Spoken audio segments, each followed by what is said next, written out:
Республика боюнча бензиндин баасы орто эсеп менен 4 сомго арзандаган. Чекене баалардын күн сайын жүргүзүлүүчү мониторингинин маалыматтарынын негизинде республиканын 18 калк жашоочу пункттары боюнча АИ 92 үлгүсүндөгү бензин жана дизелдик күйүүчү майдын орточо керектөө бааларынын талдоосу жүргүзүлгөн. Орточо республикалык баалар үстүбүздөгү жылдын августуна салыштырмалуу АИ 92 бензининин баасы 3 сом 92 тыйынга, же болбосо 8% төмөндөгөн. Ал эми ушул эле учурда дизелдик күйүүчү май 11 тыйынга жогорулаган. Бүгүн КСДП фракциясынын жыйынында билим берүү маселеси каралууда. Депутат Чыныбай Турсунбеков Нарын районундагы Кеңеш айылындагы контейнер мектеби туурасында маселе көтөрдү. Анда билим берүү жана илим министри Каныбек Исаков окуучулар айылдагы маданият үйүнө көчүрүлгөндүгүн билдирди. Ал эми финансы министринин орун басары Сүйөркул Абдылла Тегин маданият үйүн оңдоп түзүүгө 980 миң сом которулгандыгын билдирди. Буга чейин интернет тармагында Нарын районунун Кеңеш айылындагы контейнер мектептин салтанатынан тартылып алынган сүрөт талкуу жаратып, коомчулукту дүрбөткөн. Мындан улам кайдыгер эмес жарандар аталган мектепти ашар жолу менен салууну демилгелешкен.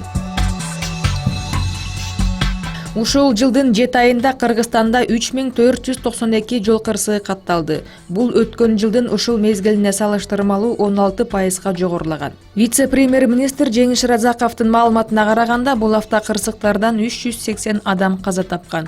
Бул өткөн жылга салыштырмалуу 10%га көп. Мындан тышкары былтыр алгачкы 7 айдын ичинде 5232 адам жаракат алса, быйыл ал 18%га жогорулаган. Разаков коопсуз шаар долбоору ишке киргенден бери Бишкек жол кырсыктары 49%га, Чүй облусунда 50%га азайгандыгын билдирди. Автокырсыктар Ош шаарында, Баткен жана Талас облустарында дээрлик 50%га өскөндүгүн кошумчалап, муну жол кырсыктарын каттоонун жаңы тартиби менен байланыштырды.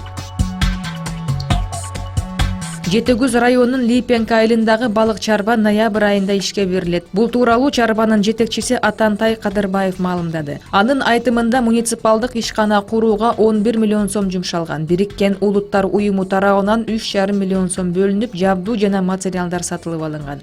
Жергиликтүү бюджеттен 425 миң сом жана Ысык көлдү өнүктүрүү фонду тарабынан 425 миң сом бөлүнгөн. Учурда муздак сууда өсүүчү балыктын цехи курулуп бүттү. Ишканага балыктарды жылуу сууда өндүрүүчү цех дамба куруу каралууда. Балык чарба ишке кирсе, бир жылда 50 тонна балык өндүрүлүп, 60 миллион майда чабактар кое берилет. Кыргызстанда ички миграциянын саны төмөндөдү. Улуттук статистика комитети калктын ички миграциялык агымы тууралуу биринчи жарым жылдыкка жыйынтык чыгарды. Ага ылайык өлкө ичинде жер которгондордун саны былтыркы жылдын ушул мезгилине салыштырмалуу 14%га төмөндөгөн. Өткөн жылы ички мигранттардын 64% Бишкек шаарына, 35% Чүй облусуна келген. Ал эми элдин кетиши боюнча алдыңкы орунда Нарын облусу турат. Тагыраагы 1000 нарындыктын 9-у кичи мекенин таштап кеткен.